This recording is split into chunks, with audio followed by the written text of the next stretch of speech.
ایک بات تو مجھے سمجھ آ گئی تھی کہ دنیا روسیا ہی لوگوں سے بھری پڑی ہے۔ ایک سے بڑھ کر ایک روسیا ہی انسان موجود ہے، ہر کسی کا مختلف دھندا ہے۔ کوئی پورنوگرافک کے دھندے میں ملوث ہے، کوئی انسانی اسمگلنگ میں، تو کوئی ڈرگ مافیا ہے، کوئی فراڈ کر رہا ہے تو کوئی ڈکیتی۔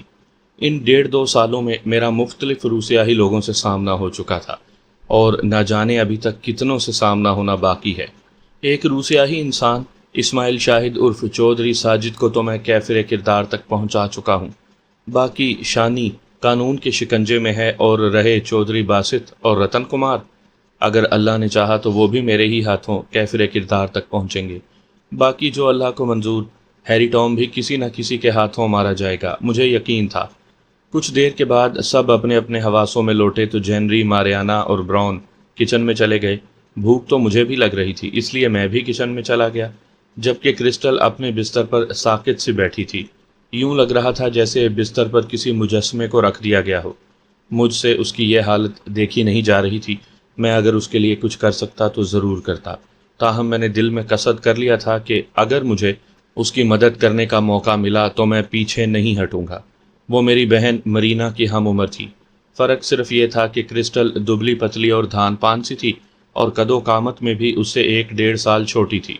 کچن میں چولہے اور سلنڈر نام کی کوئی چیز موجود نہیں تھی، یہاں تک کہ چھری کانٹے بھی موجود نہیں تھے، البتہ چمچ موجود تھے۔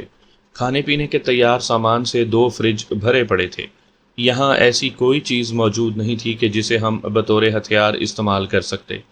یہ کوئی منظم گروہ تھا جس نے ہر پہلو کو مد نظر رکھا تھا۔ بہرکیف میں بھی منتظر تھا کہ وہ ہمیں اسٹاگر سے خرید کر یہاں کس لیے لائے تھے۔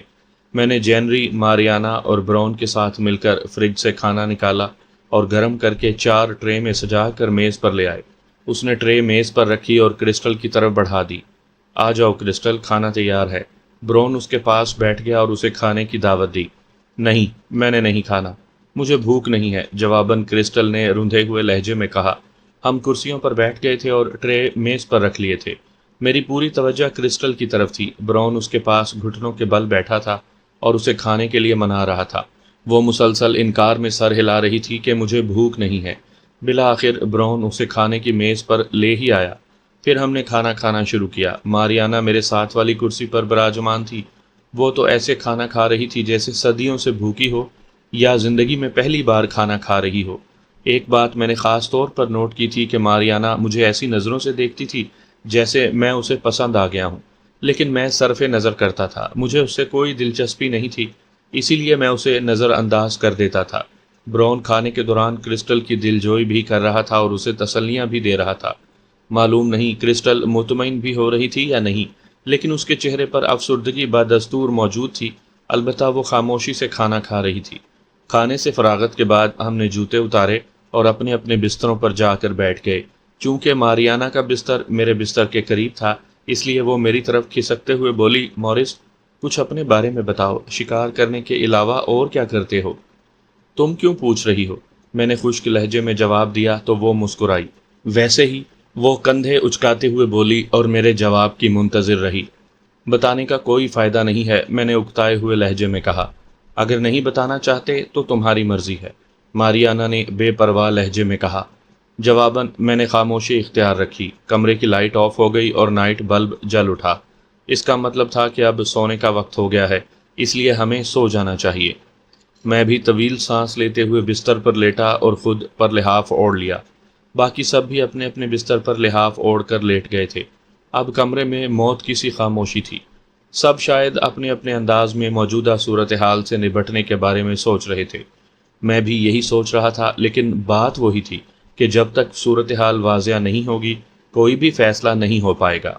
کچھ دیر کے بعد ماریانا دوبارہ مجھ سے مخاطب ہوئی، مورس، کیا تم جاگ رہے ہو؟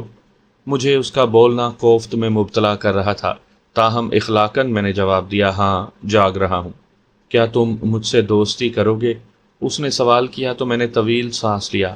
میرا شک درست ہی ثابت ہوا تھا، وہ مجھ میں دلچسپی لے رہی تھی۔ کیا تمہارا کوئی بوائے فرینڈ نہیں ہے؟ جواب دینے کے بجائے میں نے سوال کر ڈالا۔ ایک تھا، وہ بولی۔ پھر کیا اس نے تمہیں چھوڑ دیا ہے؟ اس نے نہیں، میں نے اسے چھوڑ دیا ہے، اس نے وضاحت کرتے ہوئے کہا۔ کیوں؟ میں مستفسر ہوا۔ وہ بے حد لالچی انسان تھا، ماریانا نے کف افسوس ملتے ہوئے کہا، اسے مجھ سے محبت نہیں تھی، اسے صرف میرے ڈیڈ کی دولت سے دلچسپی تھی۔ وہ میرے ذریعے میرے ڈیڈ کی دولت ہتھیانا چاہتا تھا، اسی لیے اس نے میرے ڈیڈ کے آفس میں جاب کر لی تھی۔ میں بھی اس سے محبت کرتی تھی، لیکن جب مجھے اس کے ارادوں کا پتہ چلا تو میں نے اس سے قطع تعلق کر لیا۔ میرے اندر اس کے خلاف نفرت بھر گئی۔ مجھے لالچی قسم کے لوگ بالکل پسند نہیں ہیں۔ میں نے ایک بار پھر طویل سانس لیا۔ امریکی معاشرے میں رہنے والی لڑکیاں بے حد بولڈ ہیں، کسی سے اظہار محبت یا دوستی کرتے ہوئے کسی قسم کی ہچکچاہٹ کا مظاہرہ نہیں کرتی۔ جیسا کہ ماریانا نے مجھ سے دوستی کرنے کی خواہش کی تھی، وہ دوبارہ بولی، تم نے میری بات کا جواب نہیں دیا۔ تم مجھ سے دوستی کیوں کرنا چاہتی ہو؟ آخر تم نے مجھ میں کیا دیکھ لیا؟ لمحہ بھر کی خاموشی کے بعد میں نے پوچھا۔ تم مجھے الگ قسم کے انسان لگے ہو، وہ صاف گوئی سے بولی۔ کیا میرے سر پر سینگ اگائے ہیں؟ میں نے مذاقاً استفسار کیا تو وہ بھی دھیمی آواز میں ہنس دی۔ تمہارا مذاق مجھے اچھا لگا ہے، وہ نرم لہجے میں بولی۔ بہرحال کیا مجھ سے دوستی کرو گے؟ سوچوں گا، میں نے چند لمحے سوچ کر جواباً کہا۔ فی الحال تو مجھے نیند آ رہی ہے۔ در حقیقت میں اسے جان چھڑانا چاہتا تھا، مجھے اس سے دوستی کرنے میں کوئی دلچسپی نہیں تھی۔ جن حالات سے میں دو چار تھا، ایسے میں دوستی کرنا وقت کا تقاضا نہیں تھا، اور نہ ہی میں لڑکیوں میں دلچسپی لیتا تھا۔ میں نے صرف شانزے سے محبت کی تھی اور وہی میری زندگی کا محور تھی۔ میں اس کے ساتھ اپنی باقی ماندہ زندگی گزارنے کی خواہش رکھتا تھا۔ باقی یہ نصیب کی بات تھی، اگر وہ میری یا میں اس کی قسمت میں ہوا تو ہم دونوں ایک دوسرے کو مل جائیں گے۔ مجھے نہیں آ رہی، میں شانزے کے خیالوں میں کھویا ہی تھا کہ ماریانا کی آواز میری سماعت سے ٹکرائی۔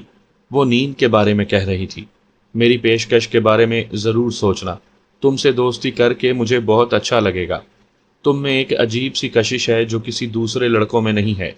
اچھا ٹھیک ہے، ابھی تم سو جاؤ، اس بارے میں پھر کسی وقت بات کریں گے، میں نے ٹالنے کے سے انداز میں کہا۔ لیکن مجھے نیند نہیں آ رہی، اس نے دوبارہ وہی بات دہرائی۔ کیا ہم کچھ دیر باتیں نہیں کر سکتے؟ باتوں کے لیے بہت وقت پڑا ہے، میں نے اسے دل ہی دل میں کوستے ہوئے کہا۔ فی الحال سو جاؤ، میں بھی سو رہا ہوں، گڈ نائٹ۔ کہنے کے ساتھ ہی میں نے کروٹ بدلی اور پورا لحاف خود پر اوڑھ لیا۔ ماریانا نے شاید کچھ کہنا چاہا تھا اور وہ کہتے کہتے خاموش ہو گئی تھی، لیکن لمحہ بھر کے بعد اس کی آواز سنائی دی، اوکے مورس، گڈ نائٹ۔ اس کے بعد مجھے اس کی آواز سنائی نہ دی۔ میں نے دل ہی دل میں شکر ادا کیا، ساتھ ہی میں نے بھی آنکھیں موند لی تاکہ میں بھی سو جاؤں، اور پھر کچھ دیر کے بعد مجھے بھی نیند آ گئی۔ رات کا نہ جانے وہ کون سا پہر تھا جب مجھے نیند میں ہی اپنے بستر پر کسی کی موجودگی کا احساس ہوا۔ مجھے ایسے لگا تھا جیسے کوئی میرے بستر پر میرے لحاف میں گھس آیا ہو۔ یہ احساس ذہن میں آتے ہی میں پوری طرح بیدار ہو گیا۔ اس کا ایک بازو میرے پیٹ پر پڑا تھا اور بازو سے پتہ چل گیا تھا کہ وہ کوئی لڑکی ہے۔ وہ مجھ سے یوں چپکی ہوئی تھی جیسے چھپکلی دیوار سے چپکتی ہے۔ اس کی گرم گرم سانسیں مجھے اپنی گردن پر محسوس ہو رہی تھیں۔ دفعتاً میرے ذہن میں ماریانا کا خیال آ گیا، کیونکہ اس کا بستر میرے بستر کے پاس ہی تھا۔ یہ خیال آتے ہی میں نے ناگواری سے اس کا بازو ہٹایا اور آہستگی سے اٹھ بیٹھا۔ نائٹ بلب کی روشنی میں نے دیکھا وہ واقعی ماریانا تھی اور گہری نیند میں تھی۔ نہیں جانتا تھا کہ وہ واقعی گہری نیند میں تھی یا مکر کر رہی تھی۔ بہرکیف مجھے اس کی یہ حرکت اچھی نہیں لگی تھی۔ میں اس ٹائپ کا نوجوان نہیں تھا جیسا وہ سمجھ رہی تھی۔ جس طرح یہ پکے ہوئے پھل کی طرح جھولی میں گری تھی، اگر میری جگہ کوئی اور ہوتا تو شاید اس موقع سے بھرپور فائدہ اٹھاتا۔ میرے دل میں خوف خدا تھا۔ میری نظر میں ناجائز تعلقات کی کوئی اہمیت نہیں تھی، بلکہ گناہ تھا۔ میں شانزے سے محبت ضرور کرتا تھا، لیکن اس کے ساتھ کوئی ناجائز تعلق نہیں تھا۔ میں چند لمحے غسیلی نظروں سے ماریانا کو دیکھتا رہا اور اندر ہی اندر کڑتا رہا، پھر ٹھنڈی سانس لے کر خود کو پرسکون کرنے کی کوشش کی۔ ماریانا بدستور گہری نیند میں تھی، بازو ہٹانے کے باوجود وہ بیدار نہیں ہوئی تھی۔ میں نے جینری، براؤن اور کرسٹل کی طرف نظریں دوڑائیں تو وہ بھی اپنے اپنے بستروں پر محو خواب تھے۔ میں نے ماریانا کو دھیمی آواز میں پکارا، ماریانا، لیکن ماریانا نے کوئی جواب نہ دیا۔ میں نے ایک بار پھر اسے پکارا، ماریانا اٹھو، اپنے بستر پر جاؤ۔ وہ ڈھیٹ بنی سوئی رہی۔ میں نے ہونٹ بھینچتے ہوئے دوبارہ اسے پکارا، تبھی وہ تھوڑا سا کسمسائی اور غنودگی بھرے لہجے میں بولی، میں تمہیں چاہتی ہوں مورس۔ اتنا کہنے کے بعد وہ خاموش ہو گئی۔ عالم نیند میں اس نے مجھ سے اپنی محبت کا اعتراف کر لیا تھا، جو میرے لیے مضحکہ خیز بات تھی۔ اس لڑکی کا کچھ نہیں ہو سکتا، میں نے سوچا۔ کمرے کا ماحول بھی قدرے سرد تھا۔ میں چند لمحے کچھ سوچتا رہا، پھر میں نے اپنا لحاف اس پر اوڑھا اور اس کا لحاف اور تکیہ اٹھا کر اس کے بستر پر سونے کے بجائے ایک اور بستر پر جا کر سو گیا۔ لیکن سونے سے پہلے میں نے ماریانا پر ایک اچٹتی نظر ضرور ڈالی تھی کہ اگر وہ مکر کر رہی ہوگی تو تجسس کے طور پر یہ ضرور دیکھے گی کہ میں اس کے بستر پر سوتا ہوں یا کسی اور بستر پر۔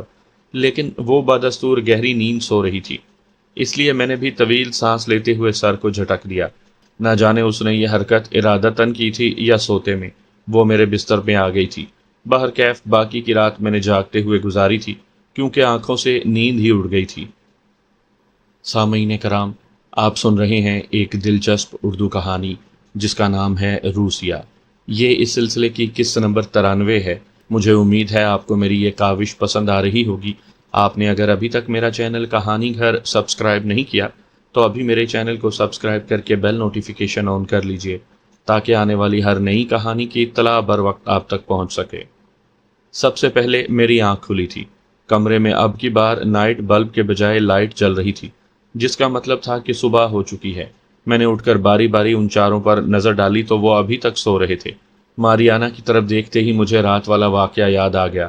میں نے ایک بار پھر دل ہی دل میں اللہ کا بے حد شکر ادا کیا کہ اس نے مجھے شیطان کے شر، مکر اور فریب سے بچائے رکھا تھا اور میں گناہ کی دلدل میں دھنسنے سے بچ گیا تھا۔ شیطان نے تو مجھے گناہ کی دلدل میں دھنسانے کی اپنی پوری کوشش کی تھی۔ میں چند لمحے سوچتا رہا، پھر باتھ روم میں چلا گیا۔ فراغت کے بعد کمرے میں آیا تو ماریانا جاگ چکی تھی اور دیوار کے ساتھ ٹیک لگائے بیٹھی تھی۔ وہ بدستور میرے بستر پر ہی بیٹھی تھی۔ اس کے چہرے پر شرمندگی کے تاثرات تھے اور ناملول۔ باقی کے لوگ ابھی تک سو رہے تھے۔ ماریانا نے ایک اچٹتی نظر مجھ پر ڈالی تھی اور وضاحت طلب لہجے میں مستفسر ہوئی، مورس، میں تمہارے بستر پر کیا کر رہی ہوں؟ کیا تم نے مجھے اپنے بستر پر بلایا تھا؟ اس کی بات سن کر مجھے اپنے حلق میں شدید کڑواہٹ محسوس ہوئی اور شاید میرے چہرے کے تاثرات بھی بگڑے تھے۔ تاہم میں نے اپنے بستر پر بیٹھتے ہوئے خود پر ضبط کرتے ہوئے ملائمت سے کہا، نہیں ماریانا، میں نے تمہیں اپنے بستر پر نہیں بلایا تھا، تم شاید رات کو سوتے میں میرے بستر پر آ گئی تھی۔ کیا؟ وہ حیران رہ گئی، لیکن اس کے چہرے پر شرمندگی کے تاثرات نہیں تھے۔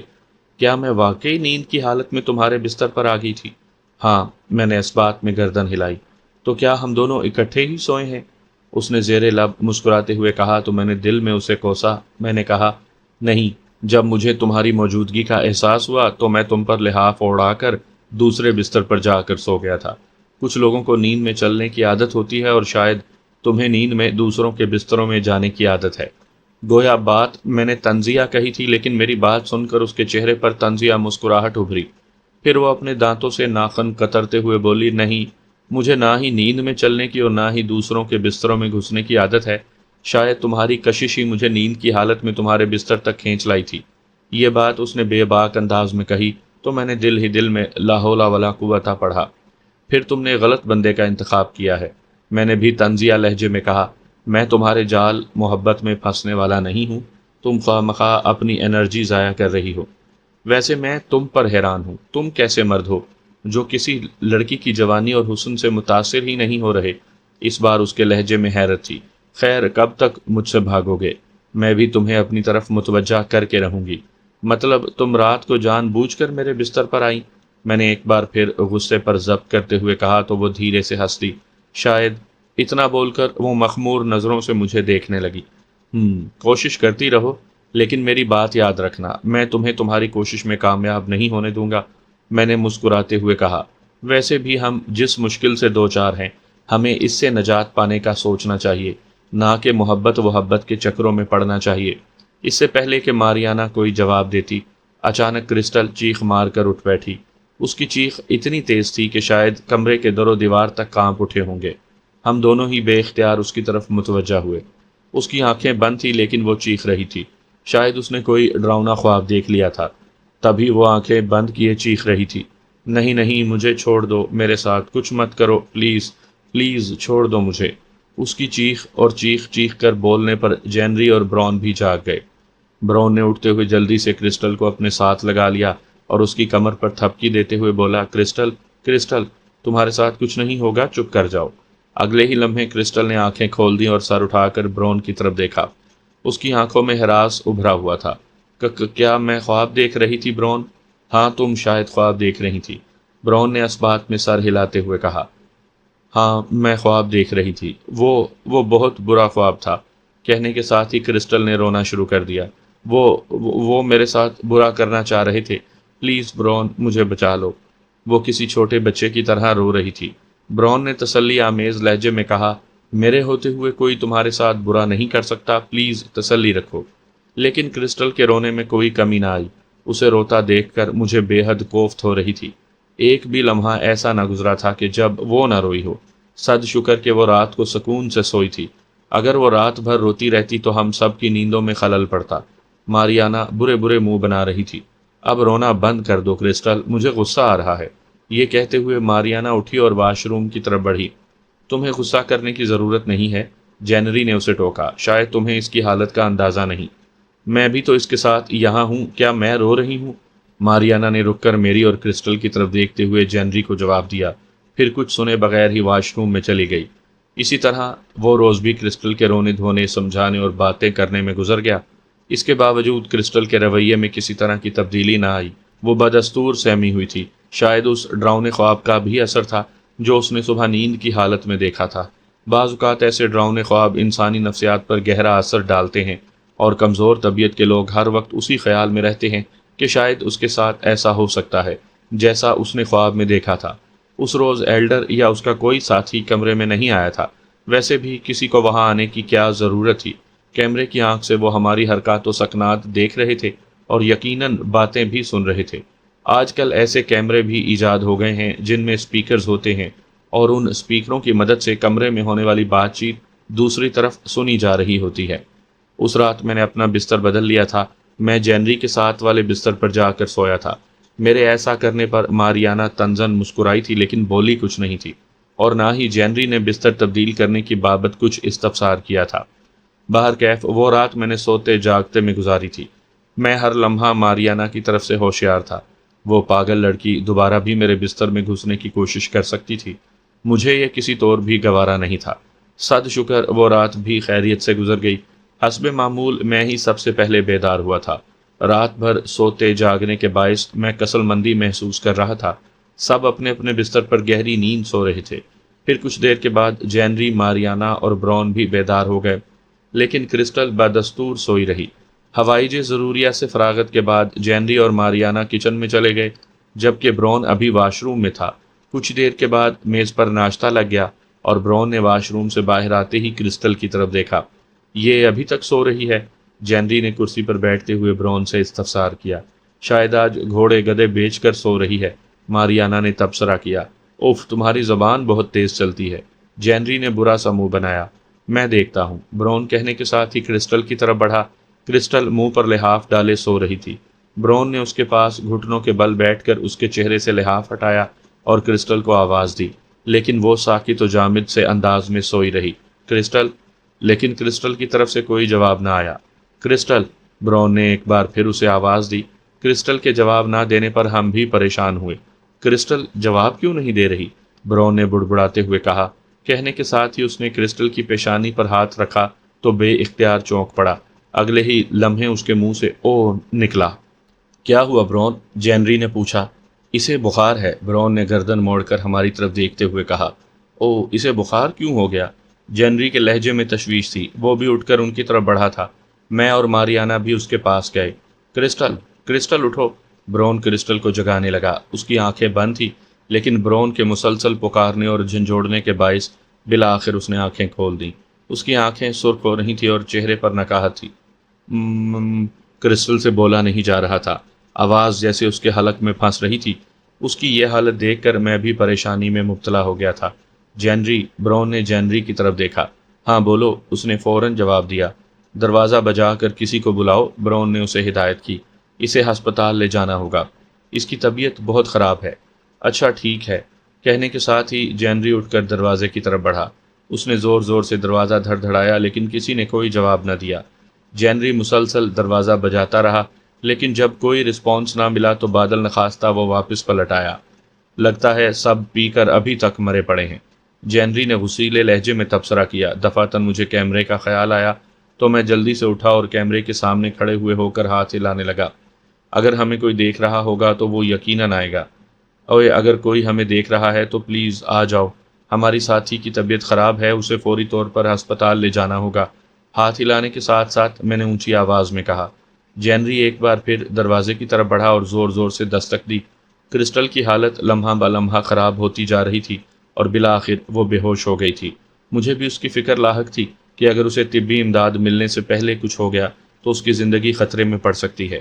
میں کیمرے کے سامنے کھڑا مسلسل بولتا اور ہاتھ ہلاتا رہا، لیکن کوئی رسپانس نہ ملا۔ جینری کی بات درست تھی، شاید وہ سب شراب پی کر نشے میں دھت پڑے تھے۔ تبھی برون نے کہا، جینری، مورس، پلیز کچھ کرو، کرسٹل کی حالت خراب ہو رہی ہے۔ ہم کیا کریں؟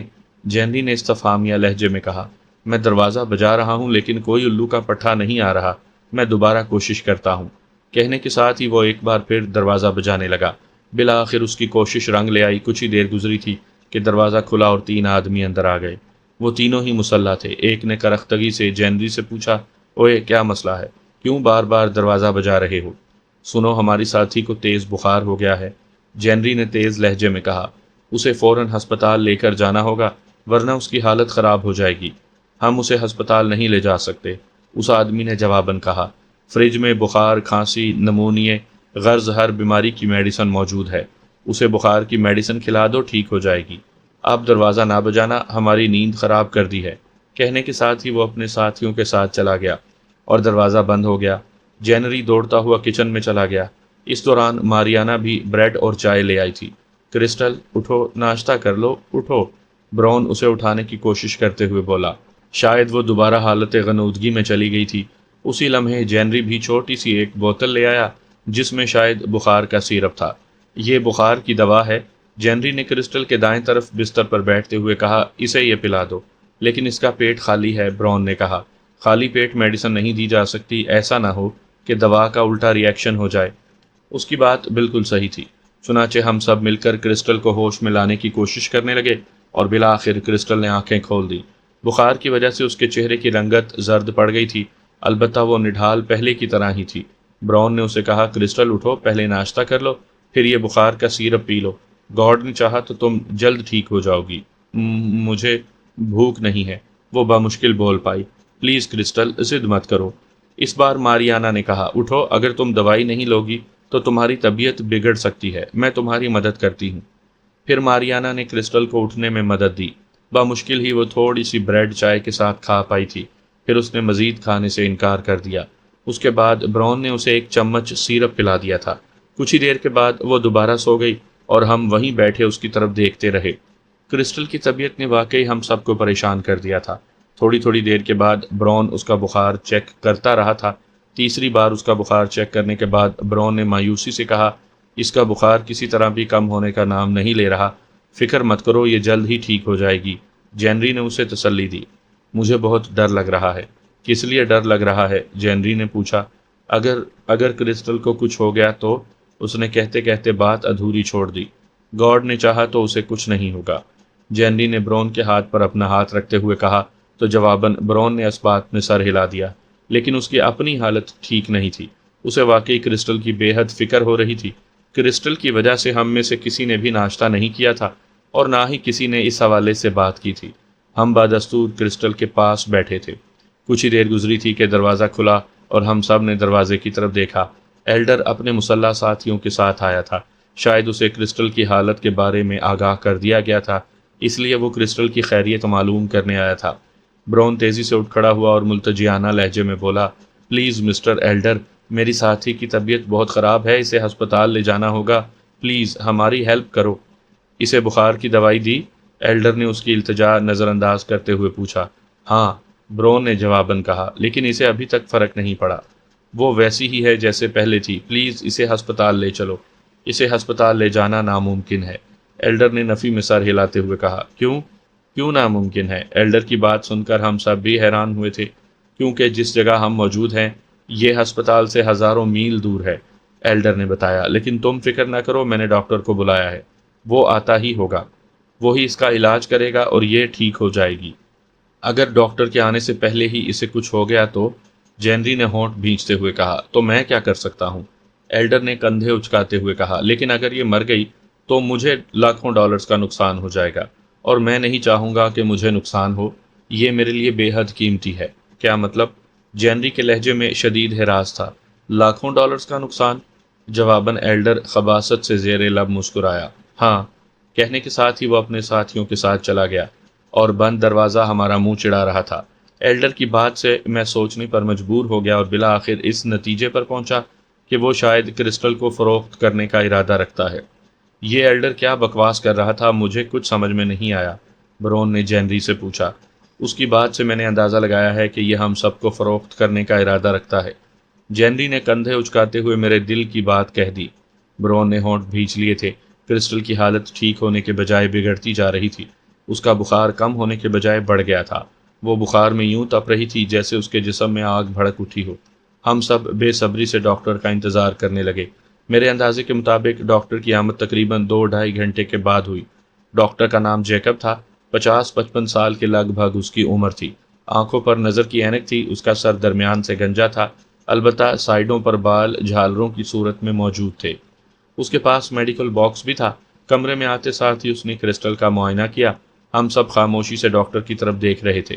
اچھی طرح معائنہ کرنے کے بعد اس نے ایک طویل سانس لی، پھر وہ ایلڈر سے بولا، دراصل اس نے سٹریس لیا ہے، جس کی وجہ سے اسے بخار ہو گیا ہے۔ فکر کی تو کوئی بات نہیں؟ ایلڈر نے پوچھا۔ نہیں، فکر کی کوئی بات نہیں، ڈاکٹر جیکب نے جواباً کہا۔ معمولی بخار ہے، میں اسے انجیکشن لگا دیتا ہوں، امید ہے شام تک ٹھیک ہو جائے گی۔ ایلڈر نے اس بات میں سر ہلا دیا۔ ڈاکٹر جیکب نے کرسٹل کو انجیکشن لگایا اور ہم سب کو کرسٹل کے حوالے سے ہدایت دیتا رہا۔ کچھ دیر کے بعد وہ سب وہاں سے چلے گئے۔ ہم بھی اپنی اپنی جگہ پر بیٹھ گئے اور کرسٹل کے ہوش میں آنے کا انتظار کرنے لگے۔ براؤن کرسٹل کے قریب ہی بیٹھا تھا، اس لیے وہ اسے وقفے وقفے سے چیک کرتا رہا تھا، تاہم اس کے چہرے پر تشویش کے تاثرات ابھرے ہوئے تھے۔ کچھ دیر کے بعد جب اس نے دوبارہ کرسٹل کا بخار چیک کیا تو اس کے چہرے پر اطمینان کے تاثرات ابھر آئے۔ وہ بولا، تھینک گاڈ، بخار کم ہو گیا ہے۔ چلو یہ تو اچھا ہوا۔ جینری نے اطمینان کی سانس لی۔ 1-1.5 گھنٹے کے بعد کرسٹل بیدار ہو گئی۔ حیرت انگیز طور پر اس کا بخار واقعی قدرے کم ہو گیا تھا اور وہ پہلے سے اچھے دکھائی دے رہی تھی۔ چونکہ ہم نے ناشتہ نہیں کیا تھا اس لیے دوپہر کو ہم نے ڈٹ کر کھانا کھایا۔ ڈاکٹر جیکب کی ہدایت کے مطابق ماریانا نے اسے ہلکی اور نرم غذا کھلائی تھی۔ وقت اپنی مخصوص رفتار سے گزرتا رہا اور کافی دیر کے بعد واقعی کرسٹل ٹھیک ہو گئی تھی، لیکن ٹھیک ہوتے ہی وہ غمگین ہو گئی تھی۔ شاید اسے پھر اپنے موم اور ڈیڈ کی یاد نے ستانا شروع کر دیا تھا۔ براؤن نے کہا، کرسٹل، ڈاکٹر جیکب نے بتایا تھا کہ تم نے سٹریس لیا تھا جس کی وجہ سے تمہیں بخار ہو گیا تھا۔ پلیز سٹریس نہ لو، خود کو مطمئن رکھو، کچھ نہیں ہوگا۔ مجھے موم ڈیڈ یاد آ رہی ہیں، وہ نمناک لہجے میں بولی۔ بہرکیف تم پریشان نہ ہو، میں سٹریس نہیں لوں گی۔ گڈ گرل، براؤن مسکرا دیا۔ ڈنر کرنے کے بعد ہم اس وقت تک جاگتے اور باتیں کرتے رہے جب تک لائٹ آف نہ ہو گئی۔ لائٹ کے آف ہوتے ہی ہم اپنے اپنے بستر پر سونے کے لیے چلے گئے۔ ماریانا کا بستر میرے بستر سے 5 بستر دور تھا، اس لیے مجھے اب اس کی طرف سے کوئی پریشانی لاحق نہیں تھی، لیکن میں نے اس کی آنکھوں میں اپنے لیے پسندیدگی دیکھ لی تھی، تاہم میں نے صرف نظر کیا۔ اگلے روز ناشتہ کرنے کے بعد ہم دائرے کی صورت میں بیٹھے باتیں کر رہے تھے۔ ہمارا موضوع گفتگو ایلڈر اور یہاں سے فرار ہونے کا تھا۔ یہاں سے فرار ہونے کے لیے سب ہی سوچ بچار میں مصروف تھے۔ ہمیں ایسی کوئی صورت دکھائی نہیں دی تھی کہ ہم یہاں سے فرار ہو سکتے۔ ہم زمین دوز عمارت میں موجود تھے جہاں کے راستوں سے بھی ہم واقف نہیں تھے۔ پھر ایلڈر کے ساتھی مسلح تھے اور ان پر قابو پانا بہت مشکل تھا۔ یہی وجہ تھی کہ کسی کی سمجھ میں کچھ نہیں آ رہا تھا۔ کرسٹل کی حالت قدرے بہتر تھی، لیکن وہ ہنوز پریشان اور افسردہ تھی۔ جب وہ بولی تو اس کے لہجے میں بے پناہ کرب تھا۔ ہم کبھی یہاں سے نہیں نکل سکتے۔ معلوم نہیں اس کی بات کا کیا مفہوم تھا۔ اس نے یہ بات کہی تھی یا پوچھی تھی؟ سب ہی اس کی طرف دیکھ رہے تھے۔ کیا کہنا چاہتی ہو؟ جینری نے استفسار کیا۔ یہی کہ ہم کبھی بھی یہاں سے فرار نہیں ہو سکیں گے، کرسٹل نے صراحت سے کہا۔ شاید ہم کبھی بھی اپنی فیملی سے نہیں ملیں گے۔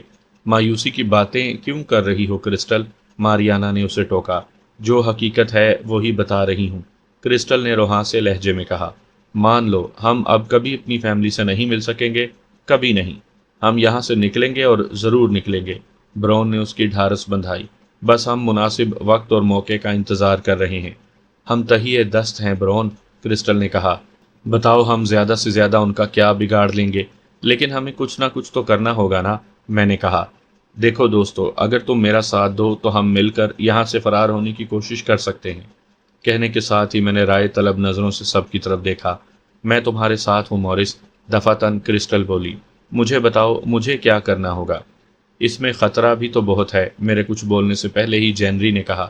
ہم میں سے کسی کی جان بھی جا سکتی ہے۔ گاڈ نے چاہا تو کسی کو کچھ نہیں ہوگا، ویسے بھی وہ ہم میں سے کسی کی جان نہیں لیں گے، کیونکہ اگر ہم میں سے کسی کو مارنا ہوتا تو کب کا مار چکے ہوتے، میں نے مطمئن لہجے میں کہا۔ بہرحال ہاتھ پر ہاتھ دھر کر بیٹھنے سے کچھ نہیں ہوگا۔ ہم یہاں سے تبھی فرار ہو سکتے ہیں جب ہم ایلڈر اور اس کے ساتھیوں پر قابو پا لیں۔